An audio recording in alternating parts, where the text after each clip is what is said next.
우리 다 함께 말씀을 생각해 보고자 하는 주제는 회색 지대에 있지 말라.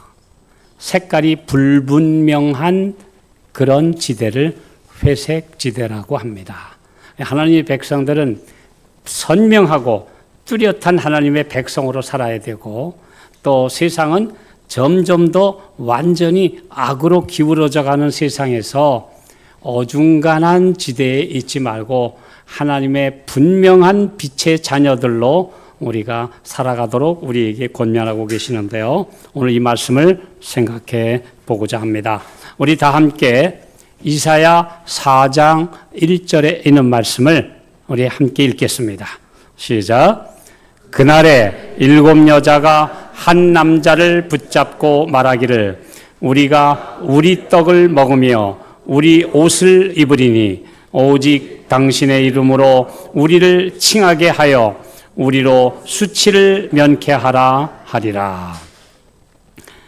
이사야 4장 1절은 아주 상당히 굉장히 뜻이 깊은 그런 말씀인데요.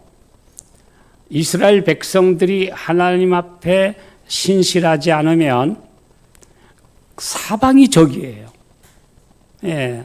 제일 가까이에 있는 블레셋, 시리아, 암몬, 그런 나라들을 비롯해서 거대한 이집트, 북쪽에는 아시리아, 바벨론, 연달아 쳐들어와서 나중에는 그 나라에 남자가 너무 귀해져요.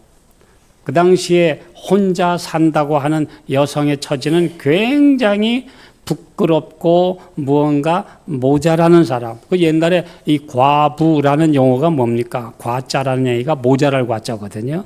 이 무언가 모자라는 사람들로 여겨져서 굉장히 살기에 어려웠어요. 오늘날처럼 여성들이 당당하게 직업을 갖고 사회적인 모든 일에 참여할 수 있는 시대가 아니었기 때문에 굉장히 어려웠습니다. 그래서 얼마 안 되는 남자 하나를 붙들고 여자 7명이 제발 이름만 좀 빌려달라 하고 애원하는 그런 상황이지 않느냐.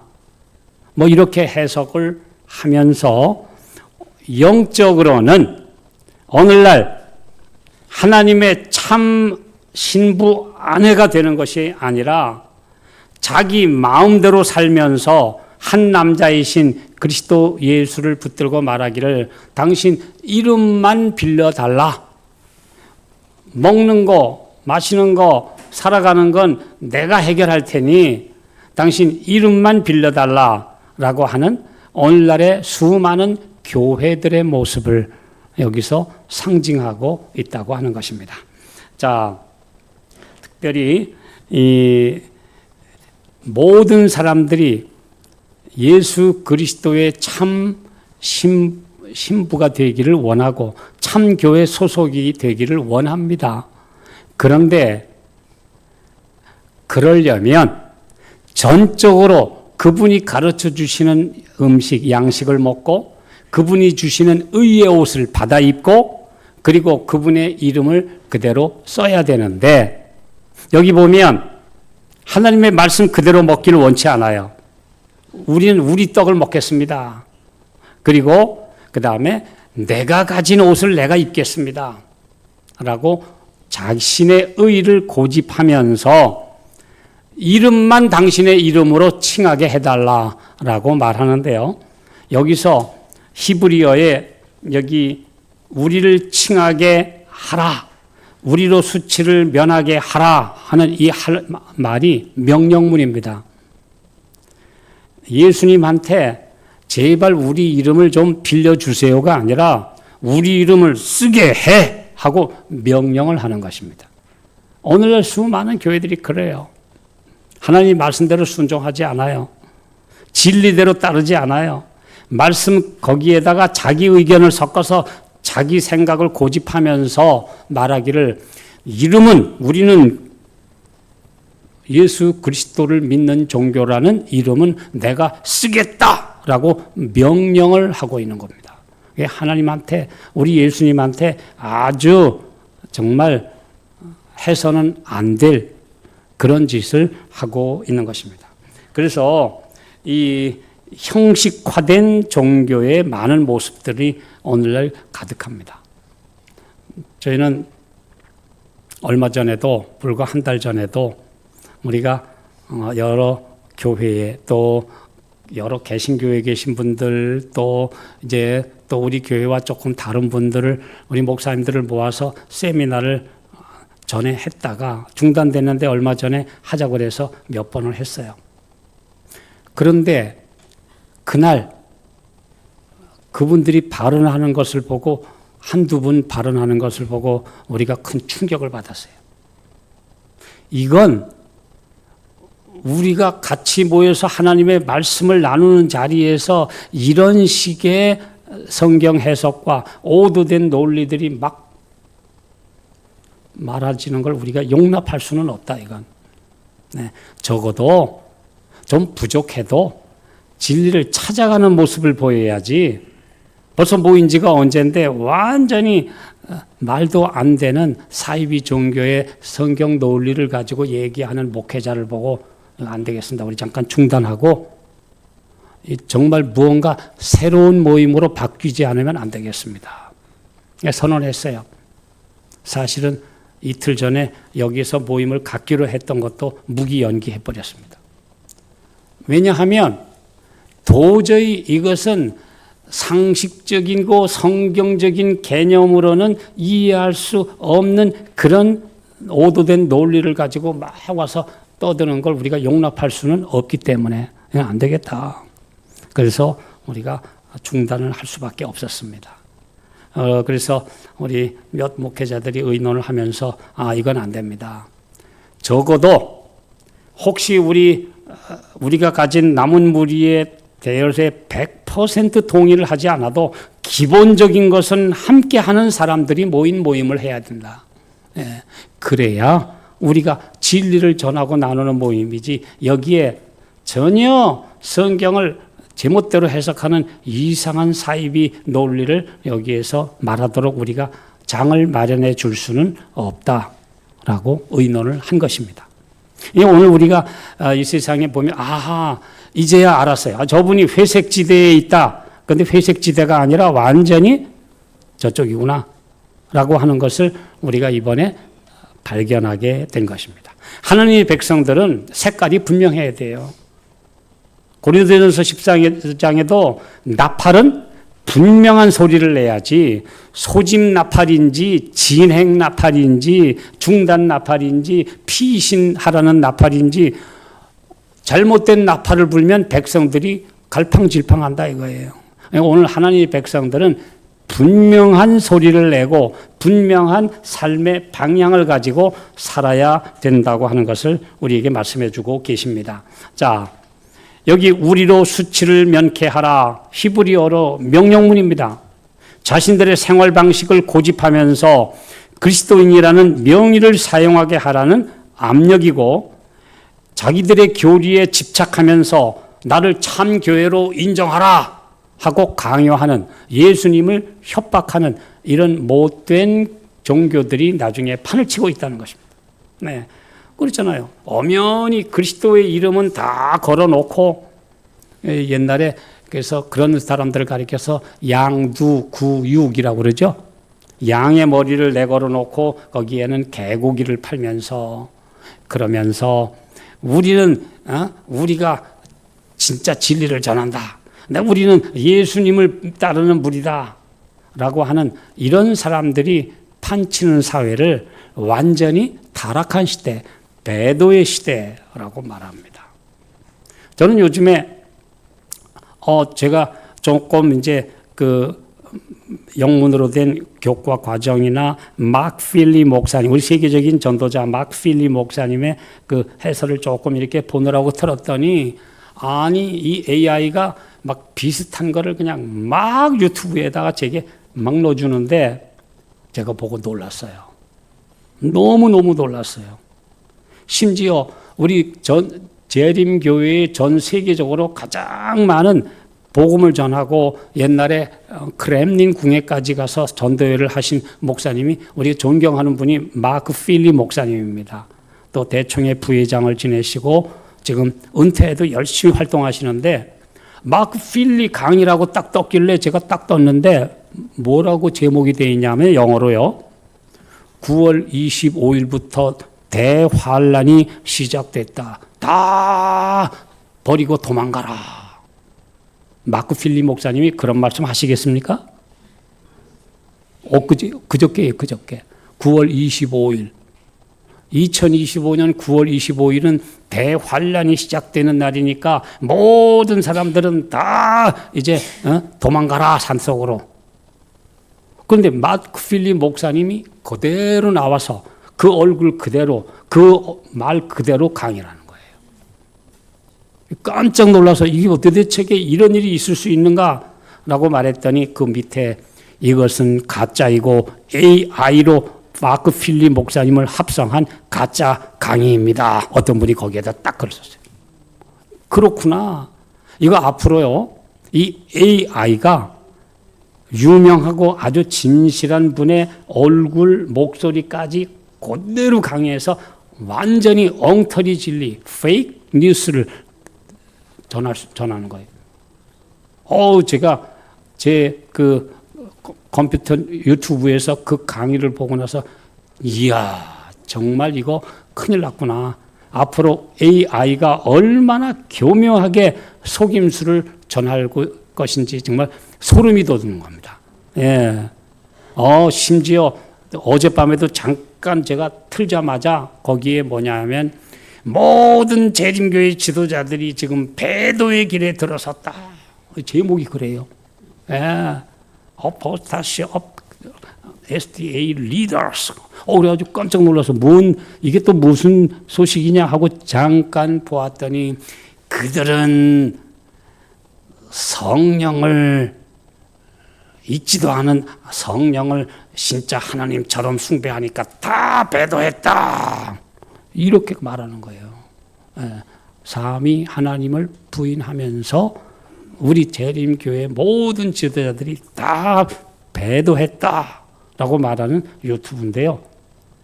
그런데 아주 유명한 분의 이름을 도용해가지고 그대로 하는 거예요. 정말 이 AI가 마귀가 앞으로 얼마나 교묘하게 속이는지. 이제 앞으로 저 같은 사람은 유명하지 않으니 상관없지만 유명한 분의 얼굴 모습, 말소리까지 그대로 만들어서 엉터리를 전할 것이다. 정말 속임수가 얼마나 심해질 것인지 생각하니까 참 기가 막힙니다. 그래서 오늘 그 사람의 얼굴도 보지 마시고 어떤 논리도 듣지 마시고 성경으로 확인하셔야 돼요. 그렇지 않으면 속아요. 그렇죠? 그러니까 오직 하나님의 말씀에 굳게 서지 않으면 앞으로 교묘한 속임수에 우리가 미혹될 수 있다고 하는 것 우리가 생각해 보게 됩니다. 자, 야고보서 4장 3절, 4장 8절 말씀입니다. 하나님을 가까이 하라. 그리하면 너희를 가까이 하시리라. 죄인들아 손을 깨끗이 하라. 두 마음을 품은 자들아 마음을 성결케 하라. 여기 보면 하나님을 가까이 하고 두 마음을 품었다는 얘기는 여기도 아니고 저기도 아니고 어중간한 자리에 있지 말라 이겁니다. 그걸 회색 지대라고 그래요. 더군다나 이 회색 분자라고 하는 말이 어디서 나온 용어냐 하면 공산당에서 나온 용어입니다. 자기네 사상과 뭔가 똑같지 않은 것 같다 이런 사람들은 저 회색 분자라고 하는 그런 그 반동이라는 이름을 붙인 겁니다. 이게 바로 그 이 세상에서도 그렇게 하는데 하나님의 백성들로서는 분명한 위치를 정하지 않으면 세상에서도 회색, 하나님의 백성에게도 왜 회색이라는 말이 나왔을까요? 백색과 흑색에 섞어서 혼합하면 딱 회색이 나오거든. 그래서 회색 지대라고 하는 말이 나온 것입니다. 하나님의 백성들은 어떤 위치에서 그러면 도대체 회색 지대에 있는 사람은 어떤 사람이길래 회색 지대라고 할까요? 자, 제가 12가지 분석을 좀 해봤는데 우리 한번 보겠습니다. 하나님의 백성들은 전체가 우리가 알곡이 돼야 되고 어린 양이신 예수님 닮아야 되고 참된 목자이신 그리스도를 따라가야 되고 빛이 있는 곳 우리가 빛이 돼야 되고 그 다음에 아주 착한 하나님의 자녀들 성도로 살아야 되고 하나님의 일꾼으로 살아야 되는데 이 세상은 어때요? 이 세상은 막 나가는 것은 가라지입니다. 근데 가라지는 가을쯤 되면은 구분이 돼요, 안 돼요? 잘 됩니다, 가라지는. 이쪽 저기 봄 여름에는 잘 몰라도 저도 요새 논에 다 가봤어요. 근데 가라지는 벼보다 약간 더 커가지고 옆에 다 나와서 그래서 원래는 여름에 농부들이 옛날에는 다 다니면서 피 뽑는다고 가라지 뽑았어요. 근데 그래도 나중에 가을이 되면 가라지는 달라요. 이렇게 다. 그래서 뽑을 수 있어요. 그런데 가라지보다 더 한심한 것이 뭐냐 하면 곡식과 모양은 똑같고 종자도 똑같은데 나중에 뭐가 되는 거예요? 쭉정이가 되는 거예요. 심지어 한 대 붙어 있어요. 알곡과 같이 붙어 있으면서 쭉정이가 되는 거예요. 이게 회색지대입니다. 이게 회색지대예요. 완전히 가라지는 이건 잘못된 거니까 구분하기가 쉽지만 쭉정이는 알곡과 섞여 있고 그런데 우리가 다 그러잖아요. 잘 익은 곡식은 알곡은 고개를 숙이고 겸손하다. 무게가 있다. 근데 쭉정이는 뻣뻣하다. 자기 자랑한다. 뭐 이런 얘기를 참 자주 하는데 이게 바로 회색지대는 쭉정이가 되는 그런 삶을 살고 있는 것입니다. 자, 우리는 어린 양이신 예수님 닮아야 돼요. 그런데 세상은 용을 닮고 있어요. 마귀를 닮고 있어요. 근데 아주 용까지는 안 되는데 양하고는 비슷한 뭐가 돼요? 염소가 되는 게 요게 회색지대예요. 요게.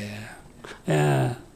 근데 제가 옛날에 이 전원학교에 있을 때 하루는 재미있는 현상이 있었습니다. 거기 한 분이 시골에 충청북도 옥천에 있는 부모님 댁에서 어린 양을 좀 가져왔고, 근데 한쪽에 보니까 같이 섞여 왔는데, 똑같이 생겼는데, 염소 새끼가 같이 있어요. 같이 와서 키웠어요. 똑같아요. 특별히 젖자는 양은 모양이 똑같습니다. 새끼 때는. 나중에 커지면 좀 차이가 있지만, 염소와 양은 차이가 있지만, 이 젖자는 양은요, 사냥류를 짜는 양은 거의 비슷합니다. 근데 어린 양과 염소 새끼를 어떻게 구분할 수 있을까요? 그냥 봐서 외모로 별로 몰라요. 똑같아요. 그런데 제가 유심히 여러 날 관찰을 하고 본 결과 어린 양은 들이받질 않아요. 근데 염소 새끼는 새끼 때부터 헤딩하는 버릇이 있어요. 네. 그냥 조금만 마음에 안 들면 가서 헤딩을 해요. 네. 그래서 들이받으면 염소가 된다. 오늘 하나님의 백성들은 나에게 조금 어떻다고 마음에 안 든다고 들이받고 부딪히고 살아가면서 내 성질도 과격하게 변하면 어린 양이 아니라 염소가 돼간다고 하는 사실을 기억하셔야 돼요. 제 염소와 양의 구분법을 제가 그때 확실하게 배웠어요. 양은 좀 괴롭혀도 이거 들이받지 않아요. 양의 본성은. 그런데 어린 염소는 들이받아요. 오늘 우리 하나님의 백성들은 그래서 비슷한데 완전히 다른 그런 염소. 그리고 예수님이 오셨을 때 너희들 각자 분별하기를 어린 양과 용을 구분하겠다고 하지 않으시고 용은 이미 저로 떨어져 나갔으니까 구분할 것도 없어요. 용의 자식은 따로 떼어 놓을 필요도 없는 게 이미 다 알아요. 그런데 비슷하지만 아닌 양과 염소를 구분할 것이라고 말씀하셨잖아요. 예수님이 마태복음 25장에. 그래서 오늘 우리가 이런 지대에 있어서는 안 된다. 목자가 있고 이리와 늑대가 있는 반면에 한쪽으로는 뭐가 있어요? 삭군이 있어요. 삭군. 이게 가짜 목사들이에요. 삭군이에요. 그래서 오늘 이리보다 더 교묘한 것은 삭군 목자들, 이런 사람들이다. 그 다음에 우리는 빛을 가진 백성인데 어두운 가운데 있는 사람들보다 더 우리를 헤매게 만드는 게 무엇이냐 하면 가짜 빛을 가져와서 내가 정말 하나님의 참 말씀을 전하는 것처럼 위장한다는 것이지요. 전에도 제가 말씀드렸습니다만 사실 개신교회에는 메시지, 기별이라는 말이 거의 없습니다. 재림교회 안에만 가장 많은 말이 세천사의 기별, 우리 이번에 좋은 기별의 말씀 들었다. 뭐 기별이란 용어를 참 많이 써요. 근데 전에 어떤 분이 저희 집을 찾아왔어요. 그래서 아이고 오랜만이십니다. 장로님 안녕하세요. 그랬더니 내가 이번에 너무너무 좋고 반가운 기별을 가지고 형제에게 왔습니다. 그래요. 그러십니까? 그랬더니 당장 오라고 막 그냥 이분이 모처럼 오랜만에 저희 집을 찾아와가지고 내가 당신에게 정말 좋은 기별을 가지고 왔다. 그랬더니 이렇게 여러 가지 소식을 적은 여러 가지 종이들을 가지고 와서 하는 말이 지금 내가 보건대 1년 내에 일요일 휴업령이 내린다고. 그러면서 열변을 토하는 거예요. 열변을 토하는 거예요. 그래서 제가 이야기를 했어요. 그 참된 빛이라고 믿으십니까? 제가 그 뉴스를 가만히 검색을 해봤는데요. 가짜 뉴스, 요즘에 페이크 뉴스라고 그래요. 가짜 뉴스들을 너무 많이 수집을 하셔서 당장 내년에 일요일 휴업령이 내리는 것처럼 착각하시는데 아닙니다.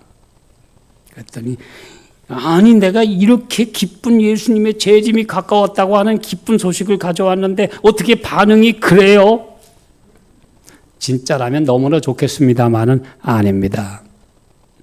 이게 뭐예요? 거짓 빛을 가진 사람 너무 많아요.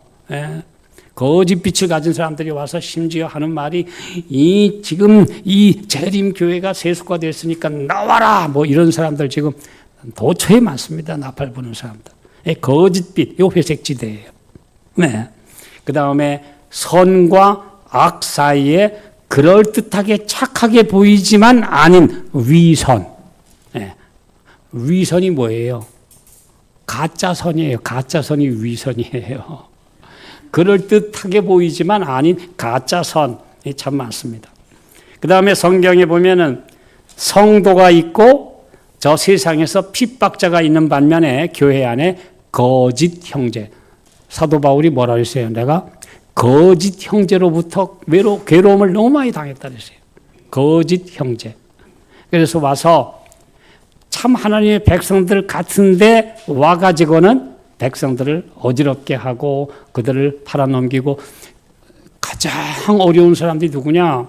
옛날에 일제시대 때 또 잠깐 서울이 공산군에게 함락되었을 때에 가장 문제되는 사람들이요.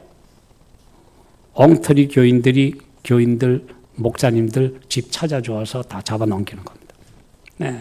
그런 짓들을 참 많이 했어요. 특별히 초대교회에도 로마에 엄청난 핍박의 바람이 불었을 때에 세상 사람들은 잘 모르는데 형제가 형제를 배신하는 거예요. 거짓 형제죠. 이런 일들이 종종 있었다고 하는 것입니다. 그 다음에 하나님의 사업에 열심히 일하는 일꾼이 있고 일을 못하게 만드는 회방자가 있는데 회방자는 사람들이 안 속아요. 그런데 많은 사람들이 구경꾼이 있다. 그래서 많은 사람들의 힘을 약하게 하는 그런 일들이 종종 있다고 하는 것입니다. 또 여덟 번째로 우리가 흰색과 검은색의 중간 지대가 바로 회색 지대이고, 순결한 그리스도인이 있는 반면에 세상은 불신자죠. 그런데 반만 회심한 사람들이 가장 큰 문제입니다. 반만 회심해서 그냥 교인인 척하는데 안 되는 거예요. 자, 그 다음에 가나안에 들어가는 소수가 있는 반면에 애굽의 노예 상태에 있는 사람들은 그대로 있지만 광야에서 멸망당한 사람이 더 많았다는 사실은 참으로 우리가 회색 지대에 절대 있으면 안 된다고 하는 것을 우리에게 가르쳐 주고 있는 말씀입니다. 그리스도의 의의 옷이 있고 세상은 그리스도의 의의 옷을 아예 안 입었는데 문제는 가면을 쓴 자기가 만든 모조 옷을 입고 있는 사람들이 있다고 하는 것입니다. 하나님의 마지막 성령과 늦은 비 성령이 임하기 전에 악령보다 더 문제는 미혹의 영이 역사에서 이것이 성령처럼, 그래서 많은 사람들이 속아 넘어간다고 하는 것. 우리 이거 회색지대입니다. 그래서 하나님의 백성들은 요 가운데 불분명한 회색지대에 있는 사람들을 조심해야 되고, 그런 속임수에 넘어가지 말아야 되고, 오늘 우리가 그런 애매모호한 신자가 되어서는 안 된다고 하는 것을 우리에게 밝히 말씀해 주고 있는 것입니다. 자, 우리에게 마지막 시대의 가장 어려운 시험도 뭐냐 하면 핍박보다 회유가 더 어렵습니다. 옛날 종교 개혁자들이 이제 독일 제국의 신성 로마 제국의 이제 보름스 의회에서 그 다음 이어지는 스파이어스와 또 여러 가지 의회에서 이제 신앙을 증거를 했는데, 아예 핍박을 하면은 믿음에 굳게 서는데, 그게 아니고 우리 그러지 말고 하고 와서 사정을 하는 겁니다. 아주 당신을 사랑하고 당신들을 이해하고 우리가 해줄 테니까 지금 좀 참아라. 그러면서 회유하는 것이 가장 힘듭니다. 많은 사람들이 거기 넘어갑니다. 그 다음에는 강요보다는 타협을 하려고 들면 곤란해요. 심지어 그 종교 개혁을 지지하는 약 30명의 제후들, 작은 소국의 왕들이 이제 종교 개혁을 지지했어요. 그랬더니 칼 5세 황제와 그를 따르는 사람들이 타협안을 제시했어요. 무슨 타협안을 제시하는지 아세요? 당신들이 다스리고 있는 영지, 그 작은 나라에서는 종교 개혁을 믿어도 좋고 신교를 마음대로 예배드리도록 할 테니까 70% 되는 나머지 지역에는 절대 전도하지 말 것. 그러니까 당신네들한테는 종교 자유 줄 테니까 거기서만 열심히 믿어. 근데 나머지 지역에 전도하면은 그때는 용서 못 한다. 그러니 그러지 말고 우리 타협해서 그렇게만 좀 하자. 이것을 종교 개혁자들이 모여서 그 다음에 개신교를 지지하는 제후들이 모여서 밤샘 토론했어요. 이걸 받아들일까? 우린 좋잖아. 우린 가서 우리 영지에서는 마음대로 개신교를 믿어도 되고 하나님 말씀대로 예배드려도 되니까 요 정도면 받아들여야 되지 않겠느냐. 그런데 그때의 잭슨의 선우인 요한 후가 강력하게 일어났습니다. 종교 자유, 이 복음의 기별은 우리만 믿으라고 하나님이 허락하신 것이 아니고 우리나라 전체에 전해야 될 복음의 기별이고 생명의 빛인데 이걸 우리만 가지고 있으라고? 그리고 우리 옆에 있는 사람들은 죽든 말든 내버려 두고 우리만 믿고 하늘나라 가자고? 사탄이 내미는 감람나무 잎사귀를 먹지 말자 하고 제안했어요. 그래서 위대한 종교개혁 선언문이 발표됐어요. 1529년 스파이어스 독일 제국의회에서 있었던 일입니다. 타협하라 이거예요. 적당히 요것만 좀 해줄 테니까.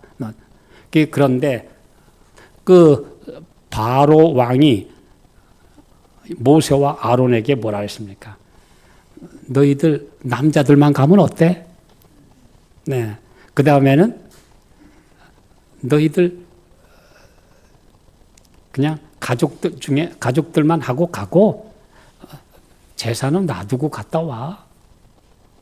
예. 그 다음에 너무 멀리는 가지 마. 이렇게 자꾸 타협을 제안했습니까? 안 했습니까? 했어요.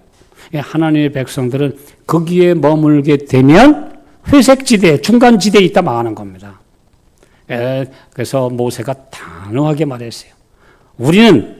우리 남정네뿐만 아니라 우리의 여성과 어린이와 가축까지 모든 소유를 다 이끌고 가야 하겠습니다. 타협은 없습니다. 하나님의 말씀이 우리를 예배를 드리라. 너희는 하나님을 섬기라고 명령하셨으니까 우리는 모두가 가야겠습니다. 하고 선언했어요. 이것이 참된 그리스도인의 태도입니다. 적당히 중간지대에 회색지대에 머물라고 유혹하면 그게 머물면 안 돼요. 어디 모임에 가면 한잔 하는 척하고 그냥 잔 내려놓으면 됩니까? 어디 저 회식 자리에 가서 내가 기도하면은 살짝 기도하면은 사람들한테 좀 이상하게 보일까봐 이렇게 눈만 감다 떠내면 됩니까? 아니, 그런 사람 많아요, 안 많아요? 많습니다. 예. 심지어 어떤 분은 꽤 유명한 분이에요. 조합장인데 그분이 그래요. 나는 그냥 술잔을 입에다 살짝 댔다가 내려놓는데요. 아니요. 나는 술을 마시지 않습니다 하고 단호하게 나는 그리스도인이라고 선포해야지. 그렇지 않으면 이도 저도 아니고 중간지대에 있는 사람이 되고 말면 안 되는 것입니다. 하나님의 백성들은 단호하게 얘기해야 돼요. 그래서 여기 반대보다 더 위험한 것은 우유부단한 것. 여기도 못하고 저기도 못하고. 하나님의 백성들은 말씀 위에 굳게 서도록 지금부터 훈련되셔야 합니다. 예, 이것이 하나님께서 원하시는 하나님의 백성의 길입니다. 자, 여기 서신에 있는 말씀이죠. 자, 우리 한번 같이 읽어볼까요? 시작. 마음을 반만 바친 그리스도인들은 불신자보다 더욱 나쁘다. 이는 그들의 기만적인 말과 이도 저도 아닌 입장이 많은 사람들로 하여금 길을 잃게 하기 때문이다. 불신자는 그의 색깔이 분명하다. 뜨뜻 미지근한 그리스도인은 양편을 다 속인다. 그는 세상 사람도 아니고 신실한 그리스도인이 아니다. 사단은 그를 이용하여 다른 어떤 사람도 할 수 없는 일을 하게 한다. 그러므로 오늘 우리가 그냥 어중간한 자리에 반만 있는 적당한 자리가 아니라 하나님의 말씀에 분명한 빛 안에 서도록 우리는 매일 결정하셔야 합니다. 이것이 우리에게 주시는 하나님의 말씀이에요. 하나님께서는 완전히 굴복하는 사람만 받으실 것이다. 마음을 반만 주고 죄를 지으며 말로만 그리스도인인 사람들이 하늘에 들어가면 그곳을 버리게 된다. 그들은 그곳에서 제2의 반역을 꾀할 것이다. 안 됩니다. 네. 제가 요즘에 몇 곳에서 뭐 이런 소식들이 들리고 제게 뭐 전화 오는 분들이 있어서 가만히 얘기 들어보면 거기에 뭐 문제들이 거의 많은 분들이 뭐냐 하면 자기 체면을 내세우는 바람에 교회의 문제가 커져요. 내 체면. 예. 내가 비록 저 이상한 집단에 가서 오래 있다가 나왔지만 내 나이도 있고 사회적 지위도 있고 하니까 교회에서 집사 직분을 주겠다고 하니까 거죠. 내가 지금 나이가 이제 내년이 70인데 무슨 집사예요? 나 집사 안 줘? 안 받아. 그랬더니 그래서 결국 거기 담임 목사님하고 나는 그래서 당신은 집사님부터 하셔서 봉사하시고 이제 그 다음 직분을 받으십시오. 그랬더니 아유 난 안 받겠다고. 안 받으면 안 받았지. 나 집사 안 해. 그리고 나서 그 교회를 떠났어요. 이게 왜 그러냐 하면 적어도 내 나이쯤 되면 장로라야 체면이 서지. 어디 집사를 나한테 하라고 그래. 내가 지금 사회적 체면이 있는데. 그래가지고 난리가 난 거예요. 온 가족이 난 떠난다고. 그런데 또 문제는 이분을 그래도 용납하자는 것과 안 된다는 안이 또 그래서 교회가 혼란하게 되는 것입니다. 하나님의 백성들은요, 정말 자아가 죽으려면 아주 팍 죽어야지 어중간히 살아나면 죽은 척 같다 또 살아나고 죽은 척 같다 또 살아나고 이거 큰일 나는 겁니다. 이거. 그래서 완전히 자아가 죽으면 행복해요. 예수님 완전히 살아계시면 행복해요. 이것서 어중간한 지대에 있지 말라. 반만 회심한 사람들은 가지들은 마치 진리편에 매달려 있지만 뿌리는 땅에 단단히 심겨져 세상의 불모의 땅 속으로 뻗쳐 들어가는 나무와 같다. 예수께서는 그 가지들에서 열매를 찾으시나 얻지 못하신다. 그분은 잎사귀 밖에는 아무것도 발견하지 못하신다. 만약에 포도나 덩굴이 가다가 또 딴 데다 뿌리를 내리고 또 딴 데다 뿌리를 내리면은 가지만 늘어나고 잎만 무성했지 열매가 없습니다. 그래서 땅에다가 자꾸 뿌리를 내리는 거는 쳐내버려야 돼요. 그래야만 오직 한 가지, 한 둥치를 통해서 영양을 받아서 그 다음에 열매를 맺게 됩니다. 그러므로 세상에 이것저것 잡으려고 하는 것을 또 다른 표현으로 정언복음 2권 99쪽에 보면 세상을 향한 덩굴손을 자르라 그랬어요. 저 덩굴 있죠? 덩굴 올라가면은 이거 잡고 올라가고 저거 잡고 올라가고 막 그래서 칡넝쿨처럼 나중에는 막 온 천지에 가득한데 직덩굴에 뭐가 맺히던가요? 아니에요. 그래서 하나님의 백성들은 세상에 이것도 잡고 저것도 잡고 하는 어중간한 지대에 머물러서는 안 된다고 하는 것입니다. 자, 우리 아까도 참된 형제가 성도가 있고 이 세상은 악한 사람들, 핍박자, 불신자가 있는데 갈라디아서 2장 4절에 보면은 우리가 어려움 당한 이유가 무엇이냐? 이는 가만히 들어온 거짓 형제 까닭이라. 이 사람들이 누구였느냐? 이 갈라디아서가 왜 중요하냐 하면요. 갈라디아는 한 교회가 아닙니다. 갈라디아는 지금 터키, 소아시아 북부 지역의 넓은 지역을 가리키는 용어예요. 그러므로 갈라디아에 있는 여러 교회들을 전체를 일컫는 게 갈라디아서입니다. 우리가 아셔야 돼요. 예.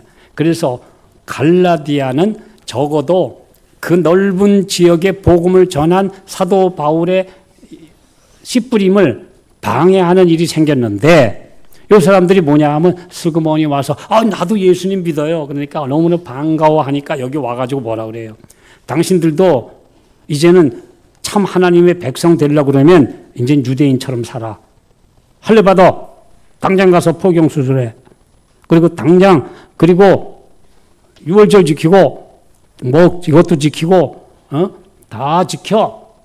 그래가지고 복음에다가 물타기를 하는 거예요. 완전히 유대인들의 모든 구약의 제사 제도를 그대로 지키라고 그러면서 예수도 믿고 하라고.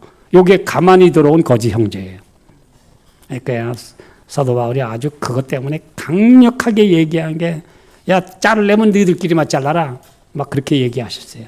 하나님 백성들한테 시키지 마. 이방인들은 이제 그리스도를 믿는 복음으로 살아가는 것이다. 자유의 율법이다. 유대인들에게 주었던 표상과 그림자는 끝났다. 이걸 아주 강력하게 이야기했습니다. 바울이 핍박받을 때에 가장 많은 어려움을 당한 사람이 고린도후서 11장에 거짓 형제 중에 위험을 당하고 사도 요한을 끓는 기름가마에 넣었다가 저 반모섬에 유배하도록 고소한 자들이 누구냐면 유대인들이에요. 네. 이방인들이 한 게 아니라 유대인들이 고소를 하는 바람에 더 일어났다는 것입니다. 그래서 그런 거짓 형제들이 너무나 많았다고 하는 사실을 이야기해 주고 있습니다. 자, 이제 말씀을 우리가 정리해 봅시다. 여호수아 5장 13절. 여호수아는 진짜 용장입니다. 여호수아는 대단한 사람이에요. 자, 우리 읽어볼까요? 시작. 여호수아가 여리고에 가까웠을 때 눈을 들어본즉 한 사람이 칼을 빼어 손에 들고 마주 섰는지라. 여호수아가 나아가서 그에게 묻되 너는 우리를 위하느냐 우리의 대적을 위하느냐. 여호수아가 정말 이제 여리고를 점령해야 되는 첫 사명을 앞에 두고 굉장히 기도하고 묵상하다가 밖에 딱 나갔는데 저쪽 앞에 한 사람, 위험 있는 사람이 딱 서서 칼을 빼들고 딱 서 있는 거예요. 딴 사람 같으면 쫄았죠. 그게 누군데요? 예수님이요, 예수님. 여호와의 군대 장관이 거기 서 있으니까 그 모습이 어떠했겠습니까? 그런데 여호수아는 조금 더 겁을 안 먹고 딱 나가서 당신은 우리 편이요, 적군이요 하고 딱 물은 겁니다. 그랬더니 그분이 대답하기를 나는 여호와의 군대 장관으로 이제 왔느니라. 여호수아가 그대로 엎드려져. 네, 저에게 무슨 말씀하시려고 그러십니까? 오늘 우리 앞에 어떤 누구가 와더라도 오늘 여기서 분명하게 선택해야 돼요. 너는 우리를 위하느냐, 우리의 적군을 위하느냐? 내가 이렇게 하는 것이 하나님의 교회에 복이 되고 덕이 되느냐, 아니면 교회에 해가 되느냐? 이걸 분명히 하라는 거예요. 노선을 분명히 하라는 거예요. 많은 사람들이 자기 채통, 자기 위실 때문에 하나님의 사업에 덕이 되는 대신에 해를 끼치는 짓을 서슴지 않는 것을 우리는 종종 보는 것입니다. 그거 회색지대에 가면 안 돼요. 오늘 하나님의 백성들은 하나님의 앞에 전적으로 하나님의 편이고 그분 앞에 굴복해야 되고 그분의 뜻대로 사셔야 하는 것입니다. 자, 이제 이디오피아의 내시가 예루살렘에 왔다가 잔뜩 들었어요. 참 하나님을 믿는 하나님의 백성이 되고자 예루살렘까지 와서 예배를 드리고 먼 길 이디오피아까지 가는데 들은 소식은 뭐냐 하면 요즘에 이상한 새로운 가르침이 있는데 예수라는 자가 와가지고 지금 완전히 사기꾼이 자기가 하나님이라고 그러다 아들이라고 그러다가 지금 처형당했다. 이 소식만 자꾸 들어가고 있는 거예요. 지금 잘못된 거 잔뜩 들고 가고 있는데 두루마기를 펼쳐서 딱 읽어보니까 저가 사지로 가는 어린 양과 같이 끌려왔고 어린 양과 같이 처형을 당할 때에도 그 입을 열지 아니하였으며 아니 뭐야? 이게 누구야 도대체? 그때 하나님께서 준비해 주신 종 빌립이 가까이 갔습니다.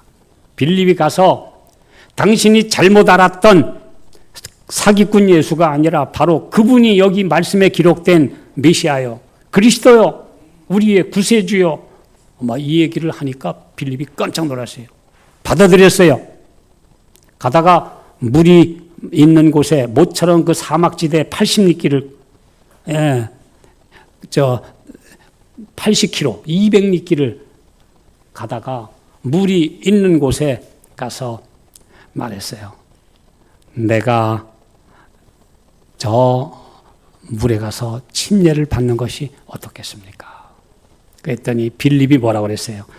사도행전 8장 37절 난회주에 보면 빌립이 가로되 네가 믿음을 온전히 하여 믿으면 가하니라.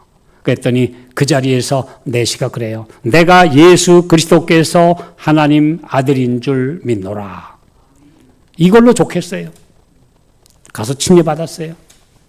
그리고 그가 가서 자기의 나라에 기쁨으로 돌아가서 수많은 사람들에게 복음을 전해서 지금도 이디오피아 나라에는 예수님을 믿는 그 회교 국가들로 편만한 그 나라에 이디오피아가 비록 어려움을 당했지만 지금도 4천만 명 이상의 기독교인이 있는 나라가 됐어요.